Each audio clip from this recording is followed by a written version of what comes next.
Most of the applications in the new energy economy need real-time data delivered in real time. It's the holy grail of energy management. If you can't measure it, you can't manage it. And if you can't measure it in time, then it's probably too late to manage it.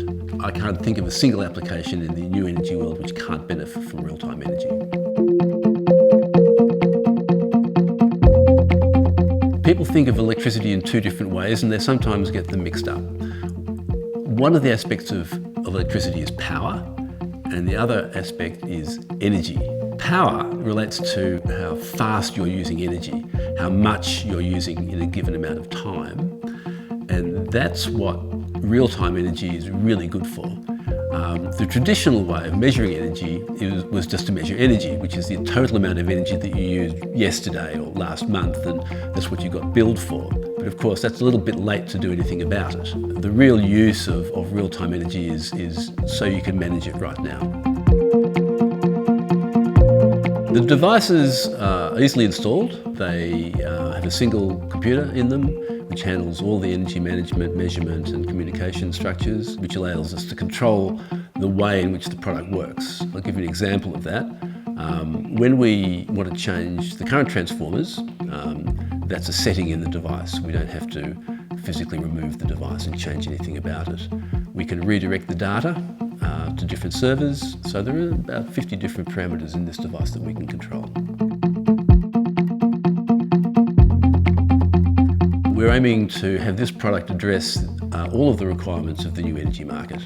So the core abilities are very accurate energy measurement on up to 6 channels. We need to communicate that data in different time frames to whatever application requires it. When we move data, we have a concept of short energy, which is transmitted in anything up to 5-second intervals. And then we have logged energy, or what we call long energy, which is retrievable from the device at any time. I'd say that we are a new generation of product, conceptually different. Smart meter doesn't run applications, for instance, ours does. Smart meters generally are not adaptable to different applications, and ours is. Smart meter is very large and difficult to install. Ours is very small, very easy to install. So there are a number of very significant differences.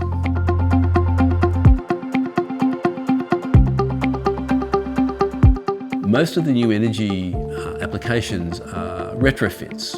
So the electrician is confronted with a crowded meter box without much space. And so having a small product is of immense benefit.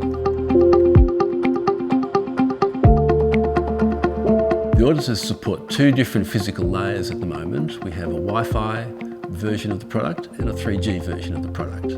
And they're useful in different markets. In the domestic market, where the Wi-Fi signal is prevalent, Wi-Fi is an excellent choice. There's no additional costs involved. And the amount of data that you can transmit is huge. Most people have got very large data allocations, gigabytes and gigabytes of data, and a Wi-Fi product can generate 5-second data at the cost of around 100 megabytes a month.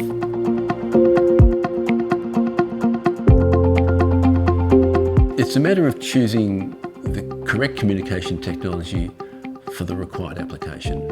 3G is particularly suited for commercial installations and for utilities. The reason for that is that in the commercial case, Wi-Fi can be problematic in that the security of commercial Wi-Fi systems is usually more sophisticated than the domestic situation. Utilities like 3G because they prefer not to be using the client's internet connections, and it simplifies the installation to the extent that Wi-Fi configuration is not required.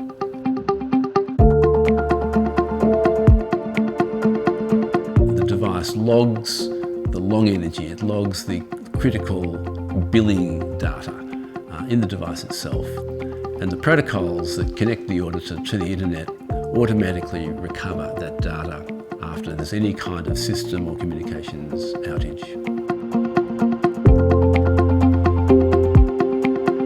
We have built over the last few years some very strong infrastructure for the hardware and for the IT requirement to support that. And so we're now getting to the really interesting part where we start to develop applications on top of that platform.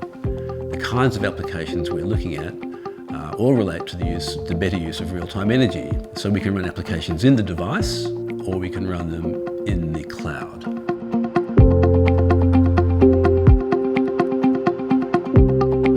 The Internet of Things covers a wide range of products. Energy meters, when they're a part of critical infrastructure, need a very reliable uplink, and if 3G is available, that's an extremely good method of use, and so is Wi-Fi. These are the two mainstream physical layers for products. Now, we're well into this new era of customers getting involved in their energy. A lot of people want to get off the grid completely. Some people want to make better use of the grid. It's a really interesting area to be in, and I think with a product like Wattwatchers, we can adapt the product very easily to the emerging requirements. We've got options in the product now. We can switch things on and off. That's going to play a very big part of people's desire to manage their solar energy better. We can turn loads on and off to match, when the sun's out. Pretty much everybody who approaches us has got a different idea about what to do with this product.